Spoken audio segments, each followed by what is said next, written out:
Foundation बनी थी 2015 में 14 में इनका विचार आया हुआ था इस तरीके का। जिस समय हम लोग मैथिली साहित्य महासभा के हम लोग फाउंडर मेंबर थे, हम अमरनाथ जी बबीता जी भी थी, तो उस समय भी बोला करती थी इस तरह की हम अलग तरह की संस्था बनाना चाह रहे हैं।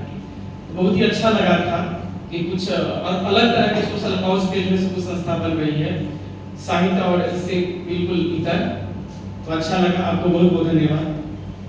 तो सबसे पहले तो मुझे बुजुर्ग लोगों को ये कहना चाहूँगा कि आप किसी से कम नहीं है, आप इस समाज के धरोहर हैं और चूंकि समाज आपके अनुभव का लाभ नहीं उठा पा रहा है, इसीलिए उतना क्या कर सकते हैं, संस्कारी नहीं बन पा रहा, उनमें मूल जो कमी आ रही है इसका सबसे बड़ा कारण यही है।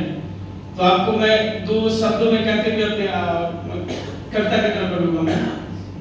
तो जिंदगी की सारी मुश्किलों ने मेरी शरारतें कम कर दी, जिंदगी की सारी मुश्किलों ने मेरी शरारतें कम कर दी और लोग समझने लगे कि मैं समझदार हो गया। ये इशारा आप लोगों की तरफ था और मैं अपने गीतों की तरफ बाद में चलूंगा। अभी हाल ही में जो उर्दू के मशहूर शायर हैं आलोक यादव जी, इनकी लिखी हुई एक कविता है जिसके लिए मैंने धुन तैयार किया है और इस गाने को भी मैंने ही गाया है, जिसे हाल ही में अभी जो है देश के जाने माने गजल गायक मोहम्मद हुसैन साहब ने भी गाया है। तो मैं आपको 2-3 लाइन में इसका जो कविता है इनको मैं सुनाना चाहूंगा, गजल है एक तरीके से, सुनिएगा। बहारों के नए मौसम बुलाते रह गए, बहारों के नए मौसम बुलाते रह गए, नजर में तू रहा हम आते आते रह गए, नजर में तू रहा हम आते आते रह गए। पहला बंद सुनिएगा। दीवाना एक दिल की बात कहकर चल दिया, दीवाना एक दिल की बात कहकर चल दिया, मुहज्जब लोग सारे दिल मिलाते रह गए। यहाँ मुहज्जब का मतलब होता है सब जनरल, मुहज्जब लोग सारे दिल मिलाते रह गए, बहारों के नए मौसम बुलाते रह गए। अगला बात सुनिएगा। किसी ने हाल पूछा था बस इतनी बात थी, किसी ने हाल पूछा था बस इतनी बात थी, मेरी आंखों में आंसू आते आते,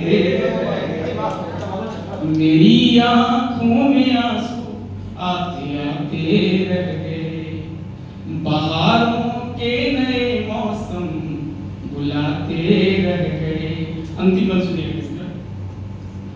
बहुत चर्चे थे जिस दर की सखावत के यहाँ, बहुत चर्चे थे जिस दर की सखावत के यहाँ, औरों पर खुला हम सर झुकाते रह गए, औरों पर खुला हम सर झुकाते रह गए, बहारों के नए मौसम बुलाते रह गए।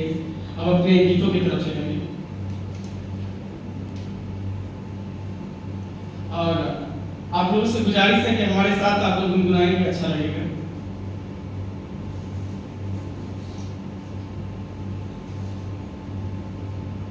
माता पिता के चरणों में संसार है, वृद्ध जनों की सेवा ही संस्कार है, माता पिता के चरणों में संसार है, वृद्ध जनों की सेवा ही संस्कार है।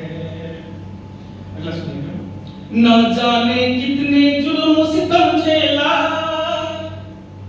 न जाने कितने जुल्म सितम झेला, बिना थके हारे उसने हमको पाला, बिना थके हारे उसने हमको पाला, हमको उनका आदर और सत्कार करना है, वृद्ध जनों की सेवा ही संसार है, आज पिता के चरणों में संसार है। अगला बंद सुनिएगा। परिवारों समाज की बुनियाद है, परिवारों समाज की बुनियाद है, गहरी सोच अनुभव के भंडार है, गहरी सोच अनुभव के भंडार है, हमको उनका साथ निभाना है, वृद्धजनों की सेवा ही संस्कार है, वृद्धजनों की सेवा ही संस्कार है, माता पिता के चरणों में संसार है। अंतिम सुनिएगा। सभ्यता संस्कृति के संरक्षक हैं, सभ्यता संस्कृति के संरक्षक हैं, देश और समाज की वे शान है, देश और समाज की वे शान है, हमको उनका सम्मान दिलाना है, वृद्धजनों की सेवा ही संस्कार है, माता पिता के चरणों में संसार है, माता पिता के चरणों